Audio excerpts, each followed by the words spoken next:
What's going on, YouTube? Today we have another job. I'm gonna be assembling a little baby crib. One of my clients they're moving houses, so we're gonna take stuff from the U-Haul, bring it inside, and that's pretty much it.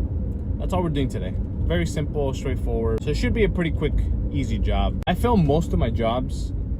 Actually, I film all of my jobs on TikTok. They do pretty well there. I've never tried to do a full vlog for my jobs. But now that I think about it, I think it would be kind of cool because I can take a little bit longer. I can take my time doing these jobs, show you guys more in detail, more footage of what it's like to come to work with me. I think it'll be kind of nice. Yeah, most of my jobs are filmed for TikTok. They're catered to TikTok, so everything is just boom, boom, boom, boom, very quick shortcuts. But logistically, I don't know how to make that work because I just film everything on my phone. I have two phones, so I guess one I could do vertical, one I could do horizontal. But then it just looks like a whole camera rig set up, and the client, you know, sometimes like they're okay with me filming, but when I have an entire system of filming, then it kind of looks a little bit unprofessional, you know. Like they're wanting me to finish the job quick, and I'm over here like, but the angles and the cinematography, you know. I guess I'll try it. Today, though, I'm not vlogging my job. I'm going to be documenting it vertically. Yeah, vertically for TikTok. But maybe I need to figure out a system for me to be able to record it horizontally, post it on YouTube. I think it would do good on YouTube. I'm running on 3 hours of sleep. It's 3.5 hours of sleep. It's a crazy feeling because your body, from the chin down, your body is functioning properly, you know? My hands can move fine, I can walk fine, but from the chin up, my mouth, like the way I speak, is a little bit slurred throughout the day. It gets more and more slurred. My eyes are very heavy, they're very dry. My forehead is like pulsing a little bit. The back of my head is feeling it too. And if I say I'm at a red light right now, and if I just close my eyes for a second, I could literally just knock out right here. So it's a constant battle of staying awake. Story time. My one and only crash. The one and only time I've ever crashed a car is I think I was 15 or 16 years old. No. I was too young. I was like 16, 17 years old. I was in LA. I was driving by myself from the house to LA, back to my house in Santa Ana. And one of those, I was super tired. It was after school, after practice, after being in LA for a good while.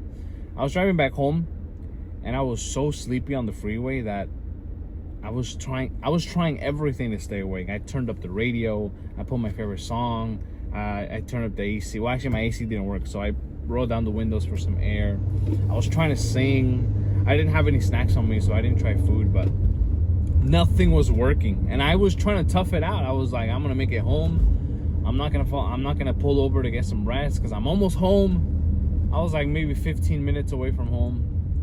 And I was being stubborn, and I didn't pull over to try and stretch or anything, and I knocked out the middle of the freeway. It was a lot of traffic, so we were driving maybe like 30 miles an hour at most. We weren't going that fast, we were going slow, and at one point I just knocked out, and then I felt the car just crash into, and like I felt the momentum completely stop, and I was like, boom. When I opened my eyes, I was right here in front of the dash. I was like, whoa, and I felt the thump on my everything here, and I knew right away. As soon as I opened my eyes and I felt that crash, I knew. I was like, fuck, I knew exactly what happened. I knocked out, I crashed a person in front of me.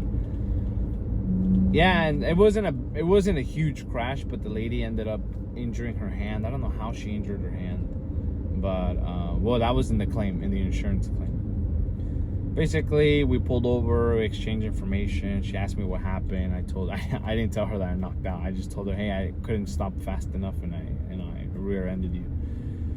We exchanged information and all that. I was still I would consider myself young. I was devastated. I was like, fuck, what are my parents gonna think? What is my mom gonna say? And it was my mom's car, and the entire front side of my mom's car was just dented. It was still in good enough condition to drive, but it sucked. And I remember feeling like my parents didn't get mad at me. They didn't yell at me or anything. They were just more concerned about my safety. They were concerned that they were making sure that I was okay. So it made me feel even shittier because I kind of wanted somebody to yell at me so that I can feel like I faced the consequences.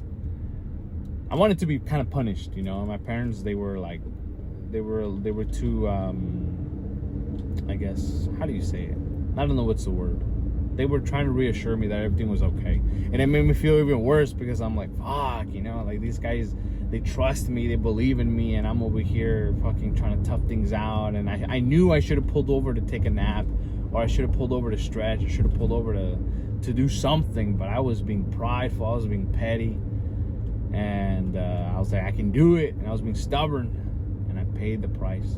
They told me that when the insurance told my mom that it's not a problem right now. They're not going to increase her monthly payments or anything like that. But when I grow up and I get my own car and I take out my own insurance, that my insurance is going to bill me, or like my insurance is going to be higher to pay for that crash. And that always stuck with me. But I mean, I took out my insurance. I'm paying $150 a month with Geico. It's not that much. They never told me anything. I don't know what happened. I haven't even asked my mom what happened with the whole claim, because the lady claimed that I injured her hand by crashing. I don't know how. She said she went forward, and I don't know how it happened, but she injured her hand. But I just never heard anything. I don't know. But yeah, it traumatizes me. It traumatized me. Now every time I'm driving at night, I still get very sleepy at nighttime. It's hard for me to drive past 10 p.m. unless I'm like super adrenalized by something.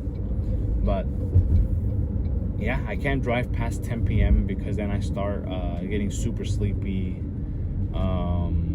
It gets so bad to the point where I start hallucinating stuff on the road. Like I see dead bodies on the floor. Sometimes I hit the brakes really hard because I see a semi-truck, a big old semi-truck right in front of me, and then I shake it off. I'm like, wait, it's not even there. Like I'm seeing things that are not there. It's crazy how the mind plays tricks on you when you're not in your full senses. Well, we're here. Let's go inside. There it is. All right, this is how it's turning out. This is the bed. We got the three sides, the little spring.